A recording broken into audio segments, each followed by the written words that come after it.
Good afternoon, everyone. Welcome to this today's ICST Artist Talk. It's a real pleasure to introduce our guest, Cameron Graham. Cameron Graham is an Intermedia artist who works across installation, electronic music, sculpture, interaction design, performance, great variety of practices. And his practice unsettles and reorients sonic experience through parafiction, intermedia, and simulation. Drawing on cultural histories of entertainment, technology and automation, his projects explore the emerging ambiguity between affect, identity, and experience. Cameron is based in London, where he lectures in composition and sound at the University of Surrey. He also leads music, sound art, and audiovisual media at the Richmond-upon-Thames College. He holds a PhD in research and has in intermedia research, and has taught at institutions including Trinity, Laban, and Goldsmiths. And his work is commissioned internationally, just to name a few, like he was commissioned by the ICA in London or the Solyanka Gallery in Moscow, or and through the Styria Artist in Residence Fellowship in Austria. And you just finished a piece for the London Symphony Orchestra, where you will also perform. Please join me in welcoming Cameron Graham. Thanks so much for being here. Thank you. Thank you all for coming. Cool. I have a lot of content this talk. There was a plan. The plan dissolved. It was reborn. It's changed a lot. I was going to go hard on theory, then I was going to go hard on another thing, but I decided to... I was looking for a provocation. I've kind of been looking for provocations for my own practice for a long time. So I decided to just kind of lay everything bare and talk about my practice.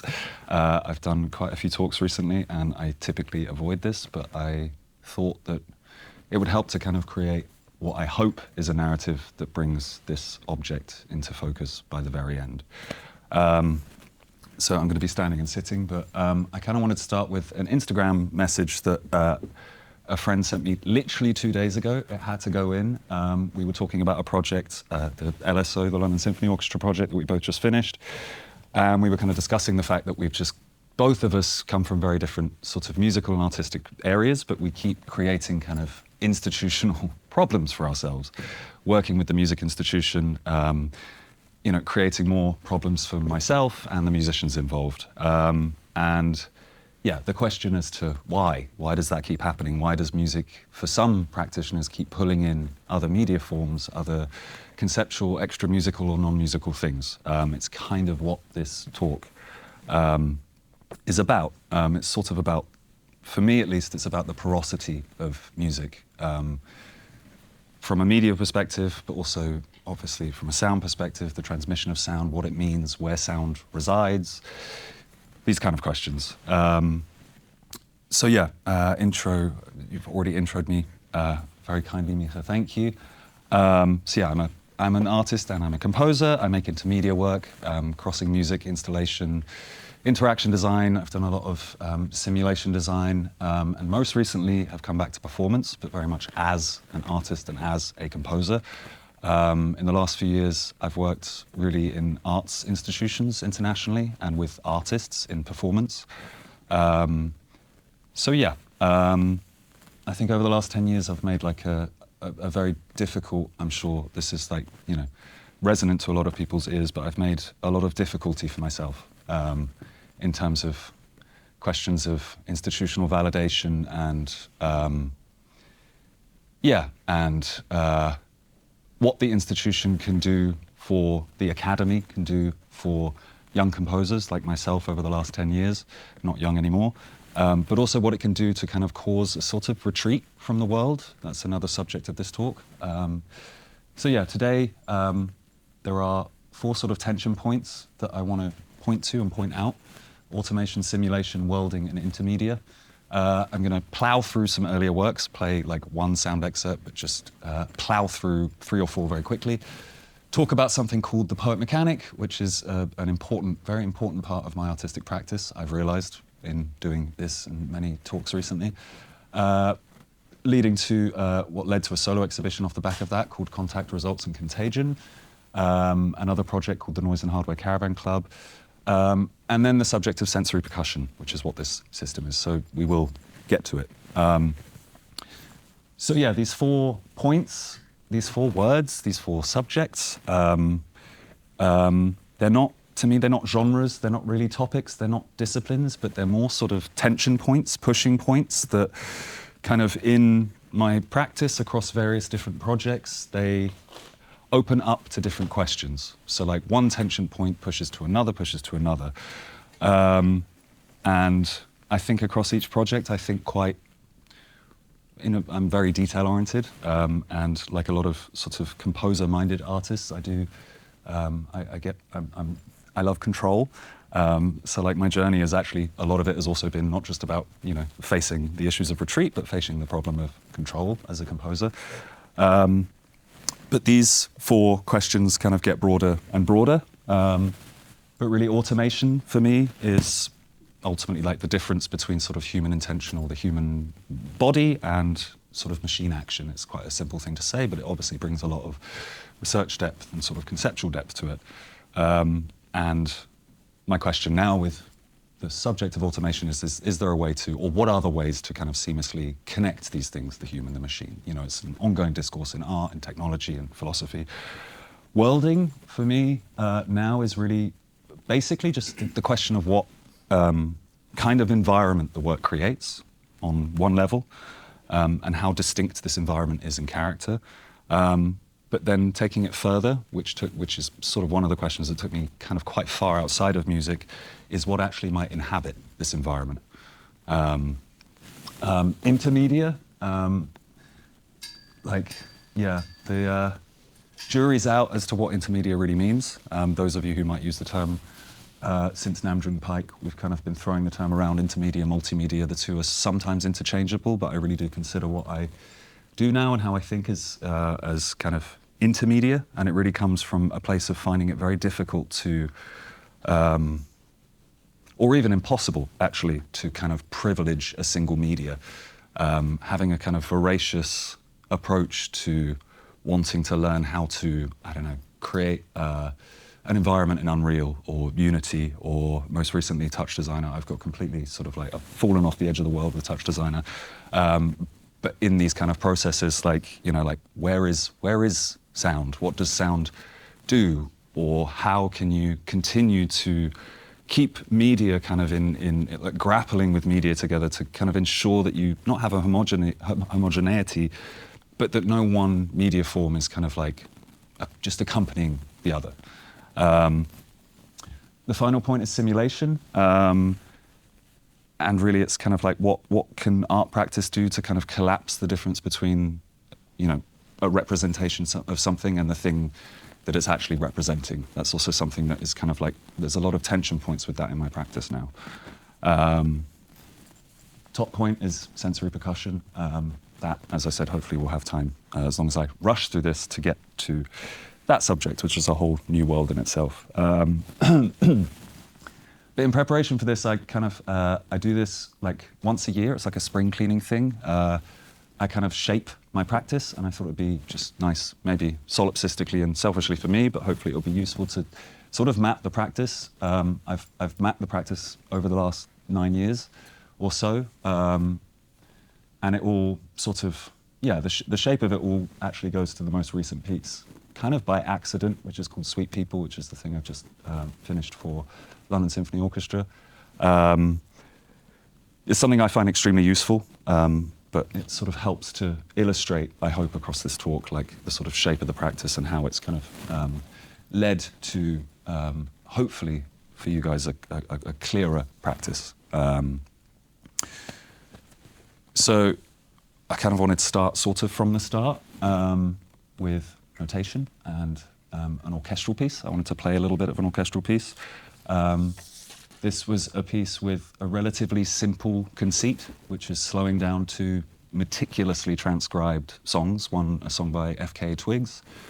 The other was a song by one of my favorite EDM and footwork artists on SoundCloud who gave me all of his stems. And I slowed down and atomized the pitch material, kind of masked as much of the songs or the tracks, as much of them as I could, splitting the orchestra into individual players where possible, and then kind of reassembling the rhythmic palette across the work, leading to a kind of quite, what's the word, like monolithic sort of rhythmic movement by the end. Each musician was also asked to essentially follow their own score and sort of ignore the conductor, Peter Rundle, who was not very pleased, but we got there eventually. It's a small excerpt of it.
So the piece, kind of that last piece, was sort of kind of about rhythm as a social phenomenon in a way, and it was also at a time when I was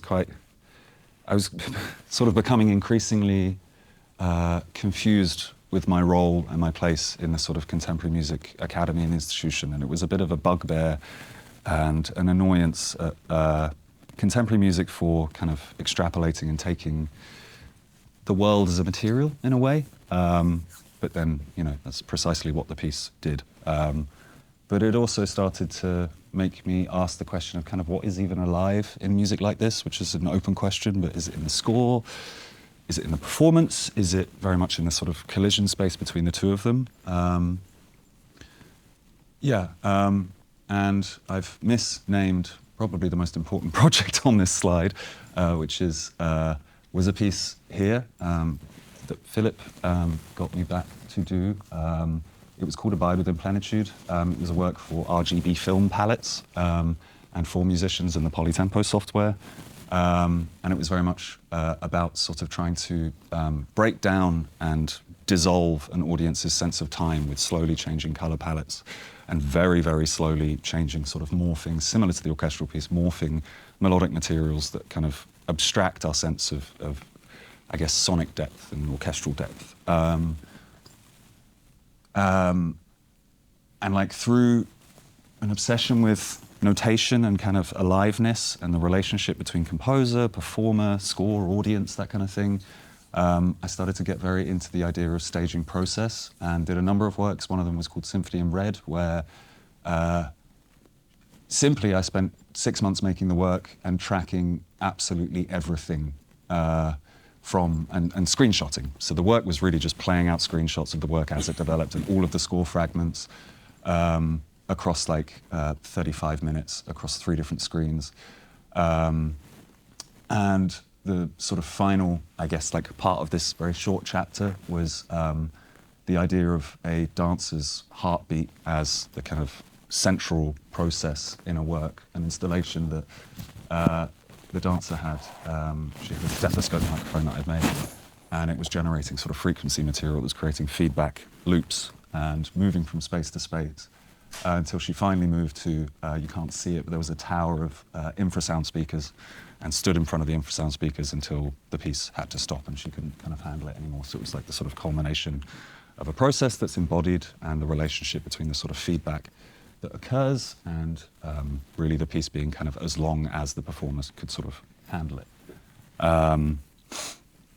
The process thing was really an attempt for me, I guess, to sort of try to get back in the room, try to get very much back, not myself, but try to get back this sense of immediacy in music making. I was feeling like,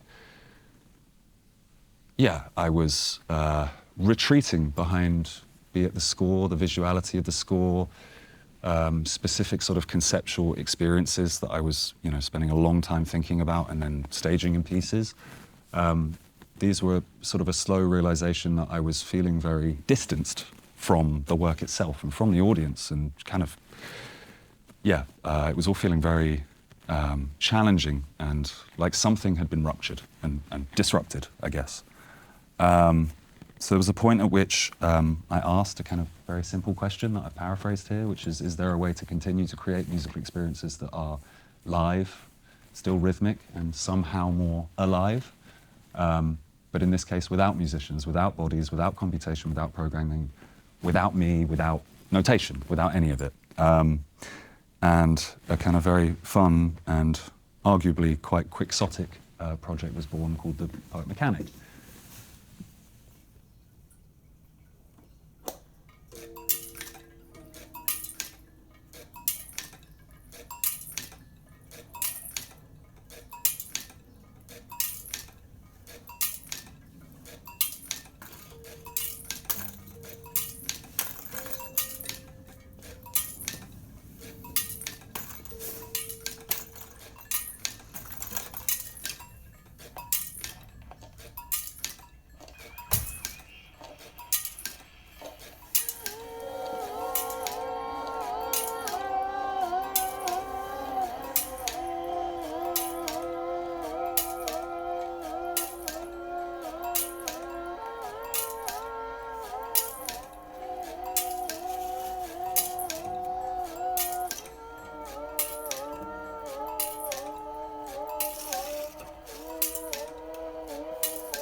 So simply, the Poet Mechanic is it's a vinyl player that plays itself. It's a piece of MDF on a 4x4 wood, on a vinyl disc. Some of the vinyl discs I made myself, some I didn't. That one I did.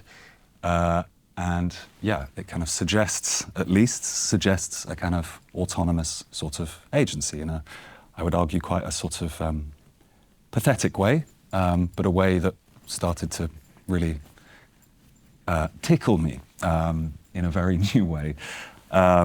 So I made a lot of them in very different contexts, some in galleries. This was in a gallery in France as part of an installation that musicians came in and sort of engaged with. They had not instructions, but invitations with how to engage with or without instruments, to more kind of film projects with the Poet Mechanic.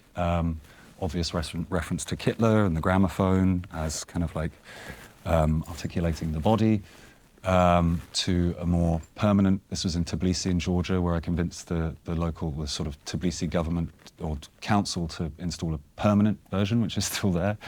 The project kind of like really set off this idea of like a musical and performative musical body that doesn't necessarily have to even include sound, which, caused, I would argue, like more sort of healthy crises of like, okay, like, where am I?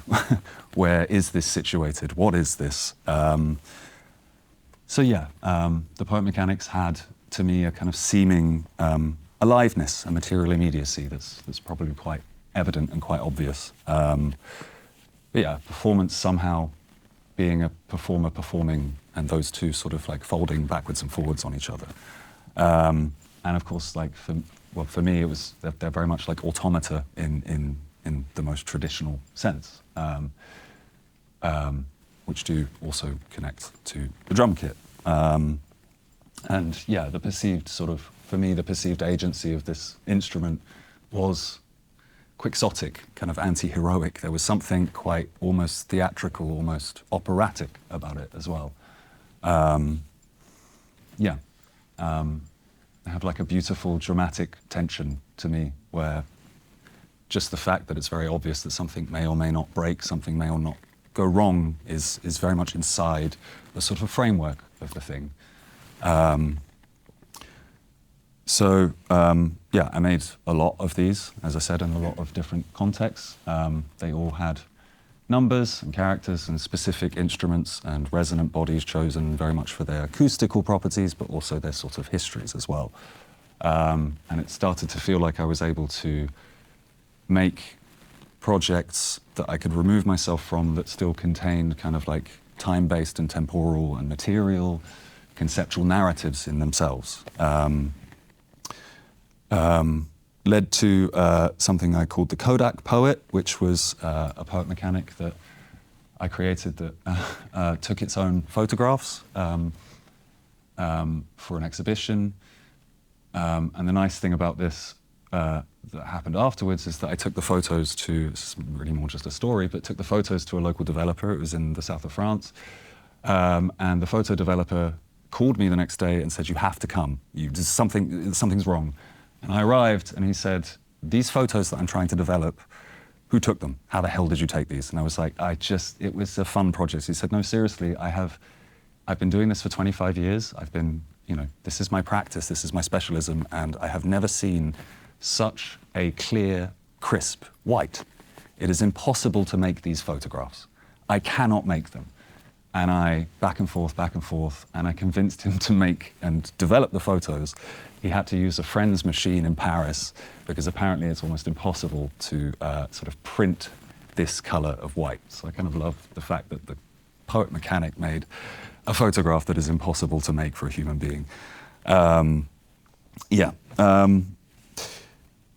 poet mechanic project got bigger. It led to a solo exhibition, which was across sort of 5 gallery spaces, and the audience passed through 5 spaces that I sort of built around Victor Turner's idea of the 3 stages of ritual, the separation, the betwixt and the between, and the kind of the aggregation.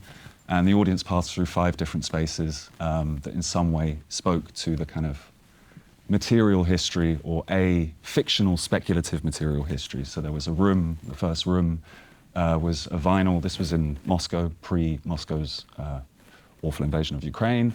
It was a vinyl that I found of a Tchaikovsky symphony that was censored and had never made it out of Russia, and just had the disc playing on a dead spider plant.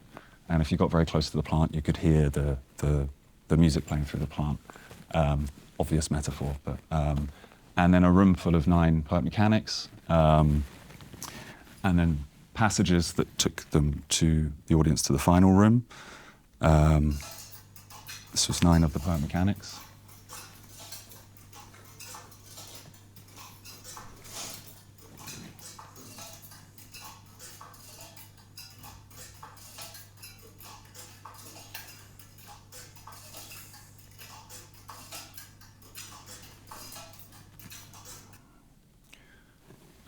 And the final room, I built a 6-meter swimming pool, essentially, or a pool, and filled it with black water, and put a completely silent poet mechanic spinning endlessly. The exhibition, because it was the art infrastructure in Russia, is, if any of you have worked there, is completely insane. I was just given the gallery space for 6 months, so the exhibition ran for 4 months, but barely anyone came. So it ran endlessly for 6 months, and it looked and sort of looked like that. And sort of speaking to Victor Turner's idea of the aggregation, I realized afterwards that I had got to the point where the poet mechanic had gone beyond even being a sound object at this point. It was a fictional icon that I'd put into a church space. And for me, I'd kind of retreated even further as a practitioner behind a concept or, you know, a world that I was building. I had sort of disappeared even more in the process, the more obsessed I got.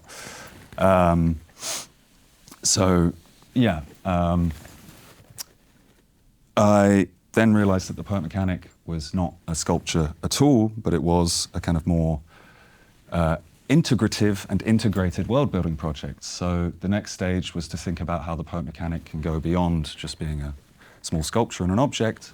And in this project, which is the 100th poet mechanic, I designed a 500-meter squared art space called the Poet Mechanic Gallery Suite. And also designed, I haven't put a photo here, but underneath in the basement level of this building is a custom designed that I learned how large-scale industrial motors worked, and designed a motor system that would spin a 3-level gallery that would follow the sun. And then took it to 3 different architects, 2 in London and 1 in Moscow, and had it accredited as a building, and also then went and spoke to their engineers and had the I have IP over the functioning of the motor, and we also then had it costed. It would cost $545 million to build in the desert in America, and I have an accreditation document to prove it. Obviously don't have the money if you know any tech billionaires that want a new space. But yeah, this was this was when the poet mechanic really became a much larger practice, a much larger way of thinking about world building, essentially.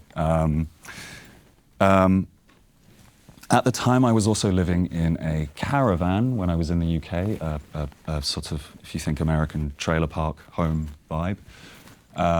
And alongside various other projects, I was still making sound, by the way. I've just decided to kind of eschew that in favor of the projects that seem to hurt me the most. But I designed a caravan park, also meticulously redesigned my own caravan space and a number of the neighboring caravans. And yeah, it was, this was conceived later down the line with a small tech company who helped me develop it as a sort of participatory project. So it's called the Noise and Hardware Caravan Club.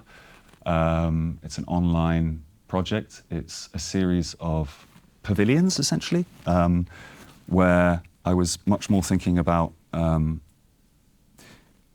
the idea of participation, and not participation from a kind of like, 70s, 80s, that discursive space is like, really, how can I continue to work artistically and musically whilst also creating environments and spaces where people can genuinely, the way I thought, genuinely participate. So musicians, artists, architects, researchers could have a pavilion, put their work inside that space, and audiences could navigate that space, was the idea. I have a small trailer that I can play.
Beriyet berkah kıyara tabağına boz bu tabiri müdürü bak mizgi bak.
So yeah, this project was beginning to help me realize that, beginning to help me realize ways to kind of create environments that audiences would really sense a reality.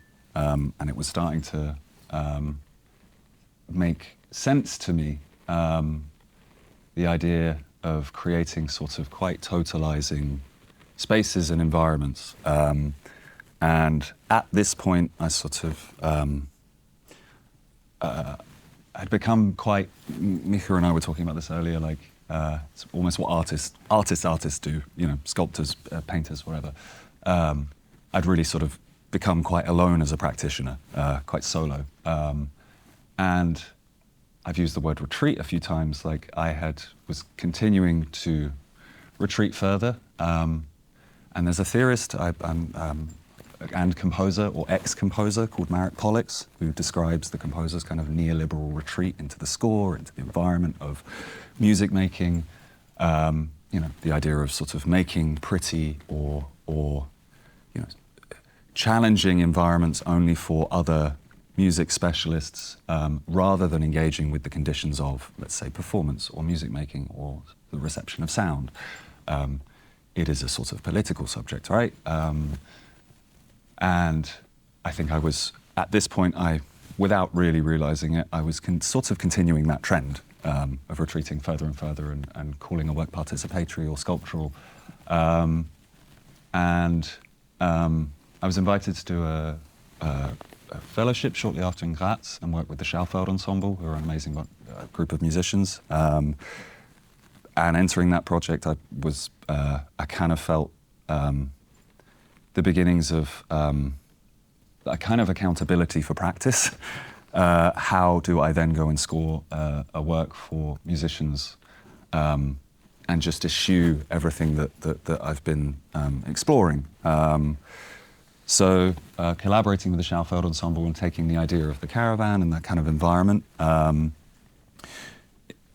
created the Noise and Hardware Caravan Club Mark II, which was placing the musicians inside a sort of broken physical sculptural space, which you'll see, where a sort of intermedial environment, and finding ways to reconstruct or with the musicians to reconstruct the sort of sensual or spatial or geographical or sort of locational sense of this place, this environment. It's a very heterotopic space. The caravan park, there are no, I mean, I put the trees in the game version, but there are no trees. There's just grass, seagulls, sky, and that's it for miles. There are 1,517 caravans. I know that because I modeled all of them and photographed all of them during the pandemic.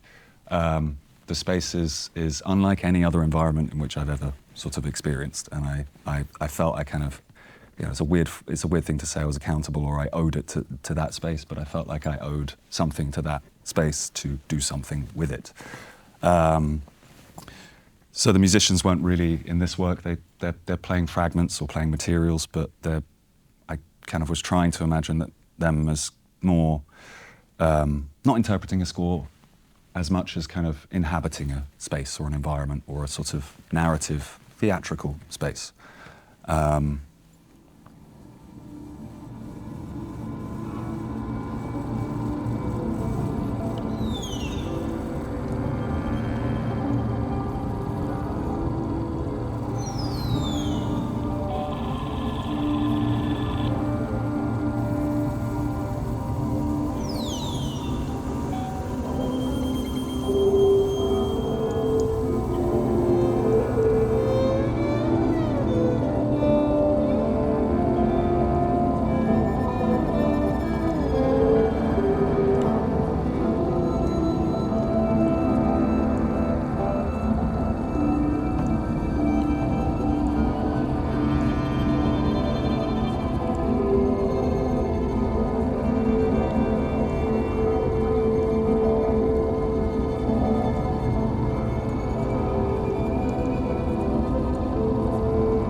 So to bring up Marek Pollock's again, around that time I found this quote in a bit of his writing: when new music shrugged out in 2008 and went looking for the world, but continued to define itself in opposition to the world, then new music just wound up finding itself. And so it made itself its own material. New music is music about new music. This is a provocation from Marek Pollock's, and I don't necessarily fully agree with it, but it was biting at me. This was really getting to me quite a lot. Further retreat into material dramaturgies of sound and simulation, but who for? To what ends? Why? These questions were, starting to burn more and more. I was making works that kind of were falling deeper and deeper into conceptual complexities that only I could understand, with metaphors of caravans on fire, and it was getting kind of stranger for me and presumably stranger for the receiver as well. I was actually doing the very thing that I had claimed that I was, to myself at least, that I was achieving with this immediacy that I was creating between myself and the listener or the performer. And ultimately the work became more interesting to talk about and less interesting or even able to experience properly. Like this was a project, or a continuing project, called the Apathy and Empathy Arcade, which is a series of arcade machines I designed based on the human endocrine system. There's 12 of them. And I meticulously designed these machines, costing the materials, finding production partners for every machine, how they would function, how they would relate to each other, systems, programming, but the work very much remained on paper and still has today. I've made a couple of 3D print maquettes of them, but it was an impossible project. There was not enough, thank you, not enough money from anyone, or infrastructural or institutional support to be able to realize this. And as I said, it became really interesting to tell the story and to show them to people, but what exactly was I showing, and how much more could I retreat into my own projects? I didn't really know. So in the act of retreat, Meessen and I were talking about this. At this point, I went online. The millennial boy went online. I picked up my phone and I kind of stopped. I quit, or thought I was quitting, far too young to quit or retire. But yeah, I went online and I found things like this. I'll just play them.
So like these are obviously not music and they're obviously not musical, but I feel like the rhythmic relationships between them, the musical relationships are just, you know, like you put them together, you curate them, not really with that much care, just a kind of sort of embodied interest.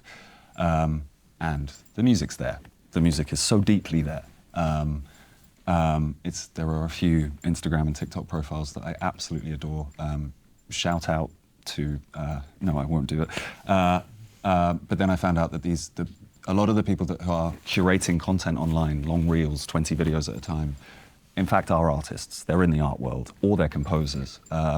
So the sense was the same. I was realizing that this kind of temporal misalignment of reality that the sort of vectored online space is creating was interesting people. It was becoming quite prescient and quite prevalent for people. So yeah, for me, taken together, these do something that like none of the work I was making could ever do in 30 seconds, in a minute. It's just impossible. But then, of course, there is the musical corner of online. I'm sure a lot of you have seen it.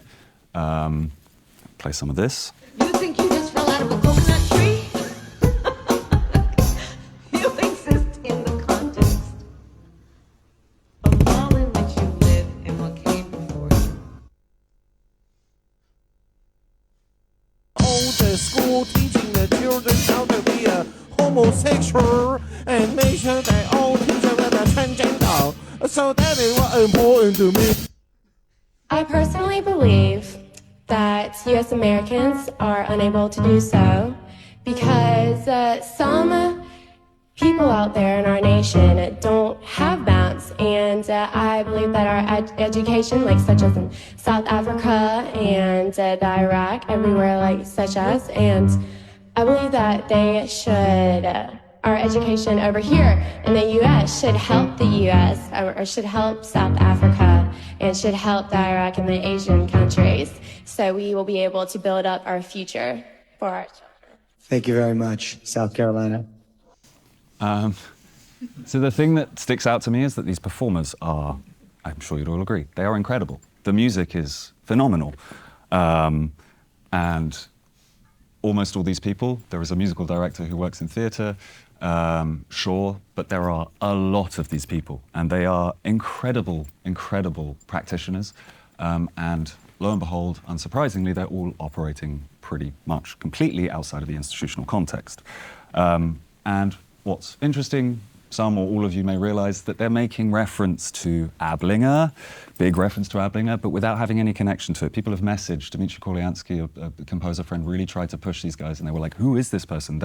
It's like online is recalibrating 50 to 100 years of contemporary musical practice with nothing but skill and the feed. You know, the feed is kind of recalibrating a lot of stuff.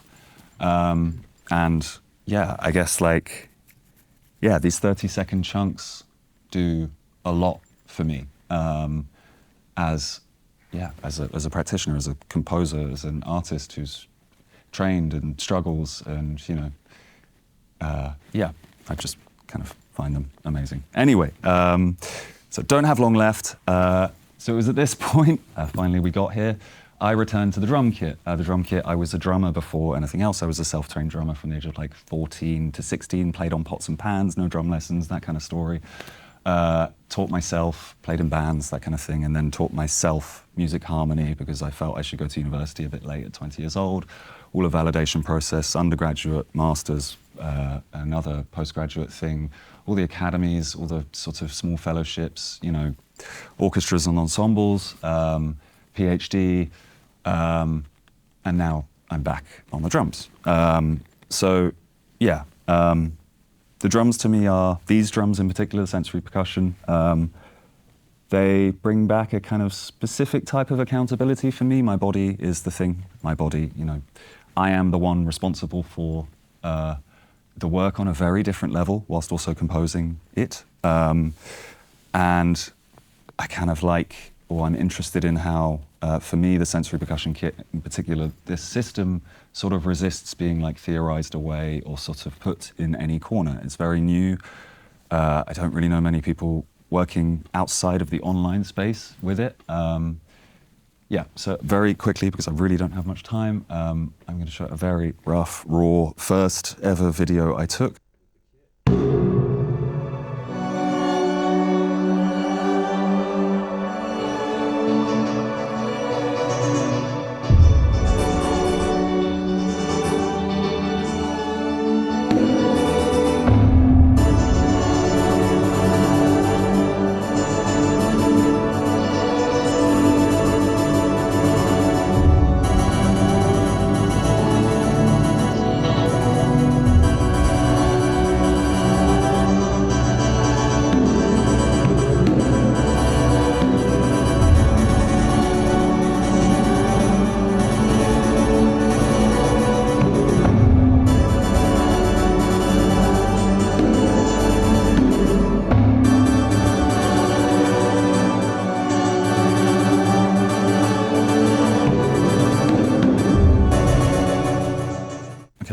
Short, and I'm going to go very fast from here.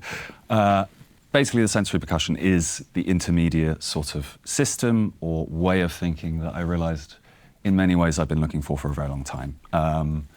You can control anything with the system. I've controlled stage lights, film, game engines, obviously sound. Sound is absolutely at the center of this, not just as a material, as a drum kit. But from this, a number of projects have come out, collaborative projects. So with the Intermedia practice came a quite rich series of collaborative projects. This is a project called Admira, or Revolutionary Sentiments, made with Bahar Nourizadeh, artist, and Clara Coffin, sort of becoming a long-term collaborator. And I'll show a very quick video of the project. In ways that no other historical event of that period could have done. In its particularities as in its universal qualities, the Haitian Revolution turned on its head the principles enshrined in the rights of man and, contradistinctively, redefined the meaning of freedom.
So yeah, drum kit becomes a typewriter. The drum kit becomes a kind of very responsive sort of automata that so far works across a number of different contexts, and they continue to reveal themselves, be they musical, sculptural. It's a project called Fake and Extinct. Sadly, we still don't have either of the video documentation made with Clara Coffin. This work pushed me to work with, we're going to sort of go into the tech now, work with Touch Designer and really get into sort of creative technological design. So in Touch Designer, generating text, sort of controlling bits of video, as I said, obviously sound, a number of different types and chains and collections of sound samples. Also with this project, I think we made the first ever digital hand puppets. They're two stones that you can see on the left that can talk to each other. So I think we have created a kind of strong USP with the first ever digital hand puppets. But yeah, that's kind of where I end after all of that mess. These subjects still very much remain, and I guess they kind of become more and more open. You've got LLMs, you've got data, you've got temporal sovereignty, you've got like, you know, a lot of ridiculously rich subject matter, but the kit is proving for me a way to remain a composer, to still compose, but also now to really collaborate with technology, of course, but with other practitioners. So yeah, I have 6 minutes left, and the plan was to do a nice big show and tell of the drums. Can I do a very brief one, Micha? I'm aware there is something happening at 7:30, so I will be as quick as possible. Yeah, I'm gonna mirror. There we go. Great. So yeah, now we're going into the sort of tech demo side of things, but this is the software for sensory percussion. I wanted to show the Touch Designer stuff, but it's a whole nother realm, and potentially for another visit at some point. It opens up a hell of a lot more beyond the drum kit as a sound-making device. So just to go through a number of the kits, I figured I was coming to Zeradica, and Zeradica reminds me quite poetically a bit of Earcam, so I did a bit of an Earcam sort of sound world. The drums are turned into like a multi-touch, sort of multi-contact point surface. So I train the system on how I play, and really then like the world is your oyster. Samples in any way, any drum can control any other drum. You can sort of think of the conditional systems going insane here as an applied sort of research practice. It's quite maddening. So a small bell palette, for example.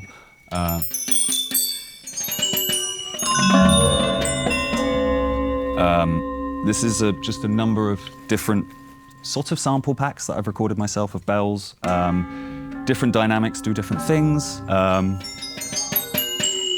Different sort of phasing, different sort of effects.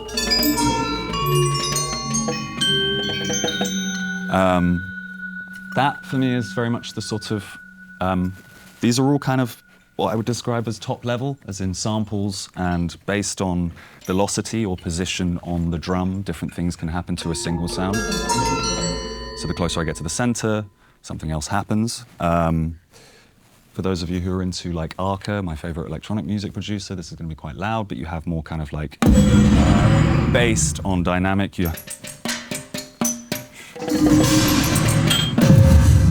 Based on dynamic, I can sort of edit samples in real time, so much quieter.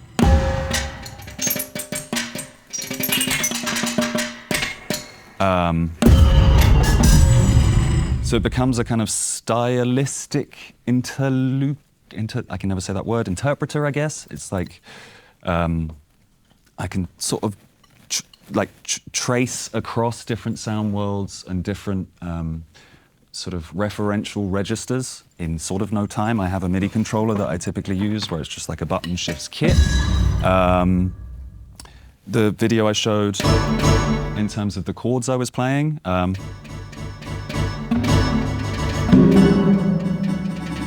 so a drum changes chords, so creating a kind of harmonic palette.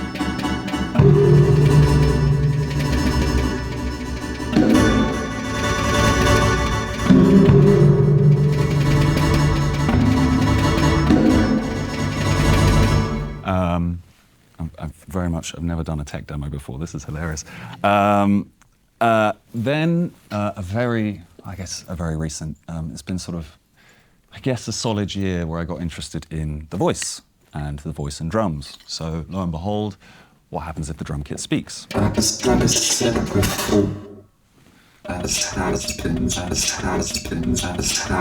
So chopping up the voice and thinking about the drum kit as a kind of sample rate machine. As I said before.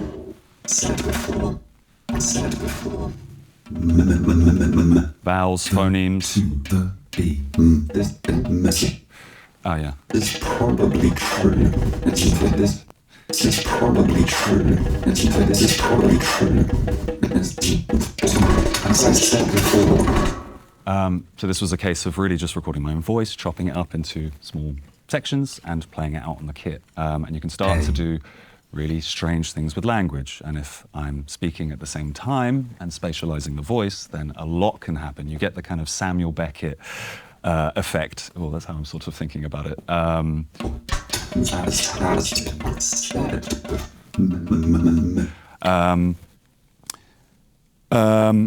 jumping around a bit, but synth chords, kind of classic synth chords, wavetable synthesis. So the sort of faster I play,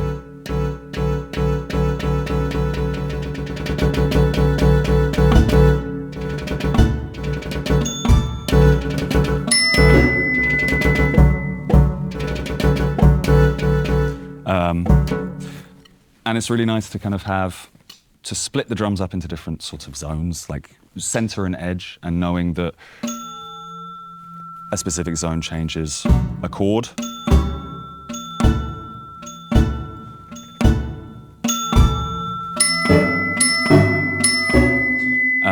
And you can really kind of start to play very much live tracks, pieces, and kind of career between different spaces quite easily. You can also then think more sound design.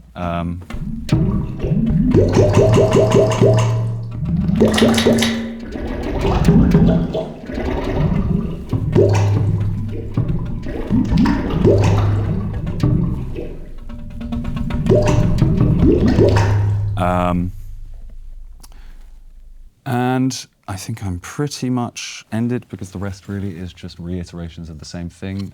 This was part of the Fake and Extinct project where we played a game between pre-recorded voices and myself. The cumulative game where you say, like, I went to a place, did a thing, and there I got like an umbrella. You know, this game, and then someone says umbrella and they add a word, and you keep adding words. So I crossed the tunnel border. I had a drink at the tunnel bar. And there I left, and then it was someone else's. And it was the idea of accumulating different lists that different performers had to remember. So it's like the drum kit as a kind of like, as a game piece. There are various other versions of this. I'm not sure who in the room will be coming to the composition workshop tomorrow, but tomorrow I'm going to set a challenge for all of us to sketch ideas based on participants' music, to chop up your music, to add sound. If you're interested in video, we can do that as well. Yeah, this feels like a very strange place to end, but I guess that's it, as has been said before. Thank you so much for entertaining my confessions. Thank you very much. And I guess we don't have any time for questions, or we do, or no? So thank you so much for giving us insights in your practice. So if you have questions, this is now open for, and if you have to leave, that's all right. Yeah, if you have to leave, please go ahead. It's very warm in here. That process, I don't completely understand what's happening. So that's a software design, or it's this is software. So these, yes, good question. Thank you. This was a kind of tech startup in New York that sort of made the sensors. They also made this software, and to put it as simply as possible, you have a drum. Here I have the snare, and I have the center, the edge, the rim, different zones, and I can map different things to different zones. So here I've got, I cross the tunnel border, across the center, the edge, the rim tip, and so it's just the whole drum is that. When you go to other things, snare. Here I have a hell of a lot of different sounds. Some are cross stick, some are on different areas. So it's this, what this does left to right is break up each drum, and you can scroll down, breaks up each drum into a synthesizer, essentially just a MIDI controller. It's a MIDI controller that they've made into like the Rolly C board of drums. And we all hate Rolly, don't we? They're terrible. These guys are just as evil and awful. However, they are very responsive, and they've added things like ADSR envelopes when I've emailed them, and they're very, yeah, they're a good community of want-to-be billionaire tech bros, but hey, they're doing good things for music in my eyes. So yeah, the software is, you can have different inputs, different outputs down the bottom. This is where you sort of train drums, you set input gains, thresholds, things like that. Input and output velocity, it's a DAW for the drums, basically. And crucially, as I said, I couldn't show it now, but there is MIDI output. You can do the same thing. You could say output C3 at a specific velocity here, and because I use Touch Designer, I just have Touch Designer reading all the information from here, and then I can control anything. Video, which is the London Symphony Orchestra project, is I'm creating a fictional film from the golden age of Hollywood and playing out the whole film on the drums, including the voices, synthesized AI voices, and it's kind of a concerto for sensory percussion, which I haven't even started rehearsing my part, but we'll see how that goes. Yeah, so you can send MIDI out, you can send audio in, you can gate audio. It's getting much better, much faster, and because the small community of people who are ultimately like research practitioners like myself, they're very responsive to your requests / demands / complaints. Yeah. Mm.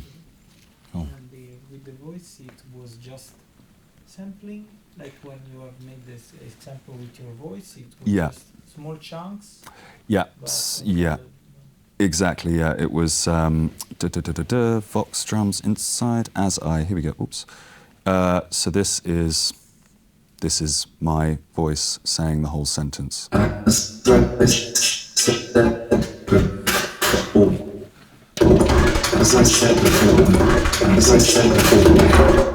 So I just recorded my voice and chopped it up. And it is painstaking, the process. Don't do it. Or do it tomorrow, but it takes days because you're just having to chop up. It's such administrative labor, but I haven't found any other way, and I can't find an AI to take over Ableton to do it for me. So until then, you have to do it yourself. But yeah, I'm also now working with an offline, an Alama LLM. I'm trying to integrate it into Touch Designer, so I'll be able to play out. The idea is playing out responses to musical environments. So an AI is listening to a piece, is the idea, and through my playing, it will be able to sort of speak responses, and yeah, I've only just started thinking about this project and pitching it to people, but yeah, the next thing will be live generated voices. Oh, it's clear now. Good, no problem. Yeah, hi. Thanks for your presentation. Thanks for the kind of journey through your artistic practice.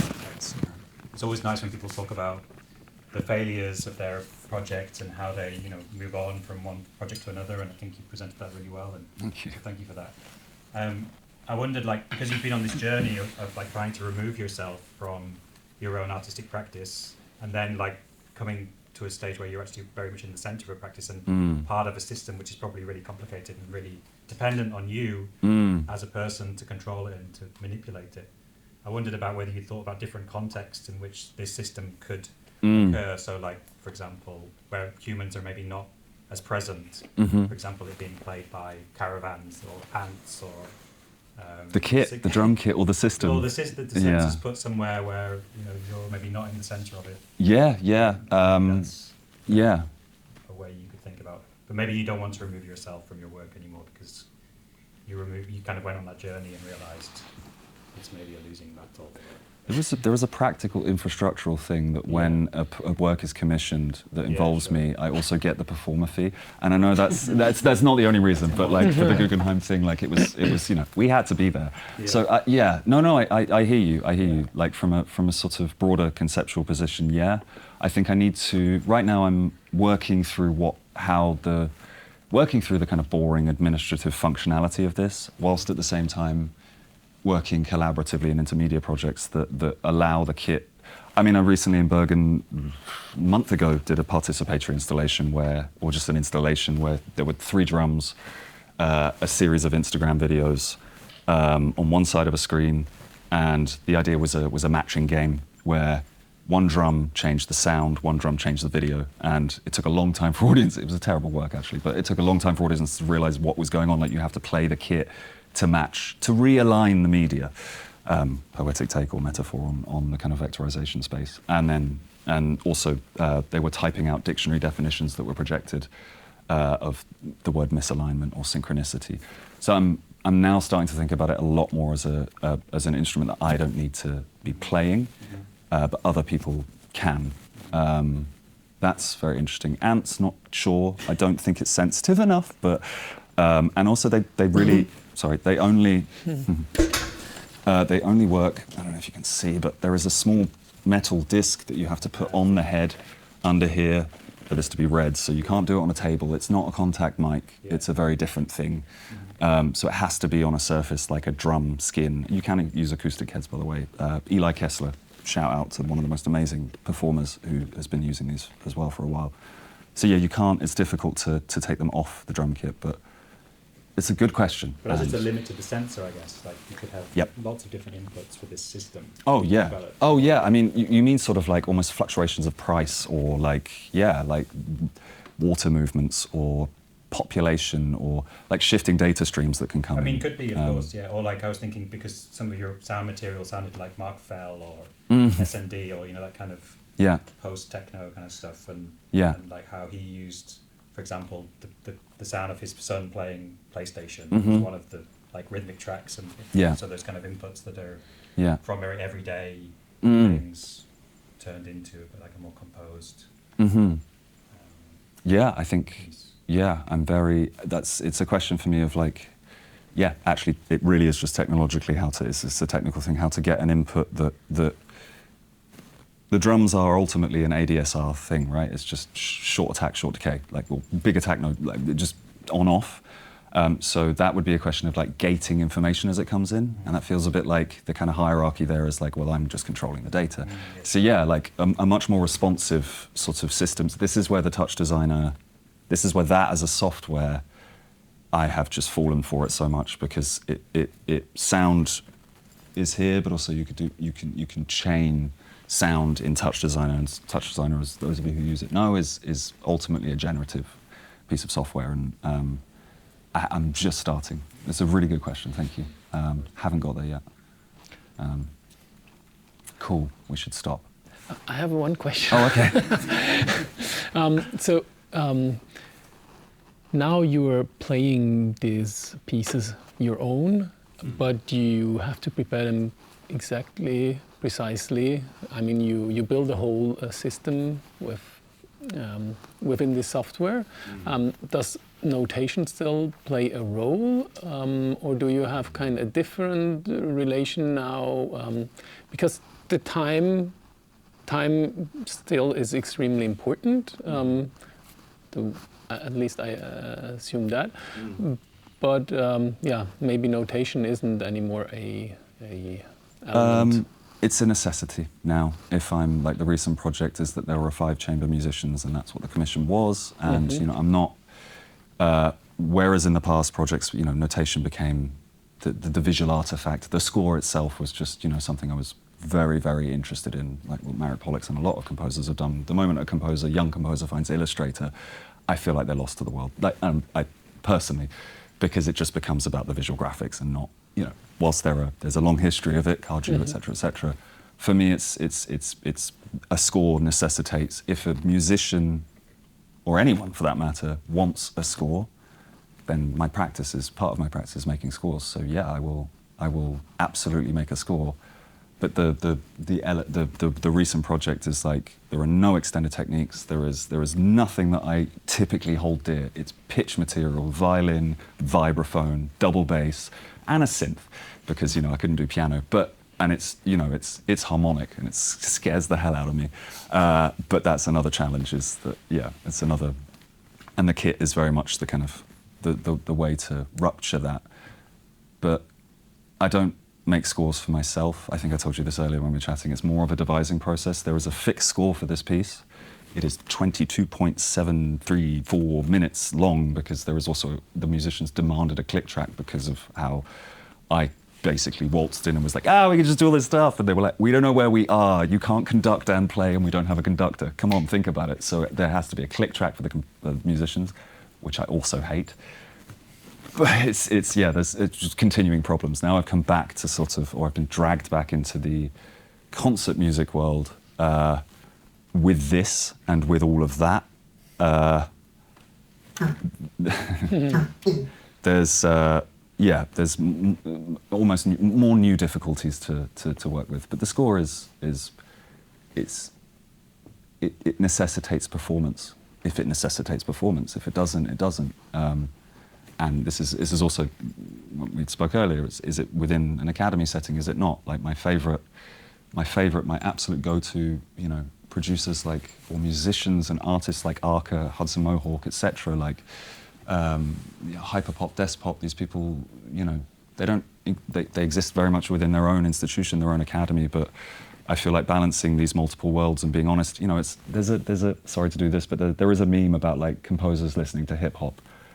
And I can't quite get there, but it's quite funny in London how many like white male under 35-year-old composers I know who like listen to Tupac, and then their music is like, wow, that's interesting. That's such an interesting distinction. You love Tupac, yet you make that. Wow. And I feel like that for me, that's gone. That distinction is gone, and I don't know what to do in that space. So I'm continuously lost, and now trying to not silo myself too much in any space, and this form of like quite nerve-wracking performative expression does a hell of a lot to like make you really like take accountability for what you're doing in a project. So it's part torture, but part not liberation, that's a bad word, or emancipation, but something along those lines. That's a better and less extreme synonym. Thank you. Are there any other questions? Otherwise, I think. Thank you so much, Cameron.